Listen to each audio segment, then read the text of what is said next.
सांगतोय मी, कुठल्याही भगिनीला मला वाईट म्हणायचं नाहीये.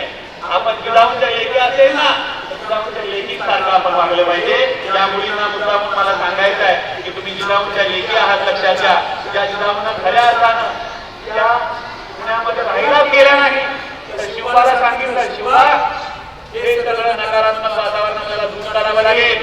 आपल्या प्रजेला आपल्याला परत गावामध्ये आणावं लागेल. त्यासाठी आपल्याला पहिल्यांदा या संपूर्ण पुण्यामध्ये जुन्याचा नांगर फिरवावा लागेल. त्याच वेळेला कळलं होतं की हा माणूस उद्या हिंदवी स्वराज्यच नव्हे तर संपूर्ण भारतावरती राज्य करू शकेल. हा सकारात्मक संस्कार आपल्यावरती करून घेण्याचं काम आपलं आहे, लक्षात घ्या. मी एक छोटा मोठा कवी आहे, बऱ्याच ठिकाणी कविता वाचत फिरत असतो.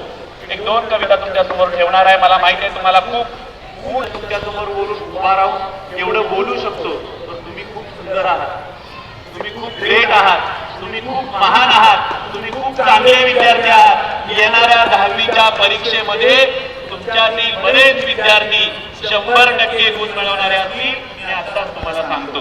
कारण या पुस्तकाचा परिणाम, या व्याख्यानाचा परिणाम तुमच्यावरती नक्की होईल याची मला खात्री आहे. कारण येणाऱ्या सगळ्या दिवसांमध्ये आपल्याला पुस्तकांशिवाय दुसरं कोणी तारू शकणार नाही. मित्रांनो, लक्षात घ्या.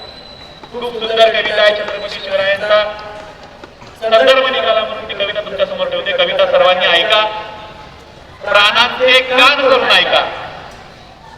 हात न लावू शकला कोणी सह्यगिरीच्या छातीला, हात न लावू शकला कोणी सह्यगिरीच्या छातीला, आणि आम्ही श्रद्धेनं मुजरा करतो महाराष्ट्राच्या मातीला, आणि आम्ही श्रद्धेनं मुजरा करतो महाराष्ट्राच्या मातीला. सूचना सांगतो, तुमच्या सरांनी तुम्हाला शांत राहायला सांगितलंय, पण कविता आवडली, ओळी आवडल्या तर तुम्ही टाळ्या वाजवू शकता. सगळ्याला जरा बरं वाटतं का? बरोबर आहे ना?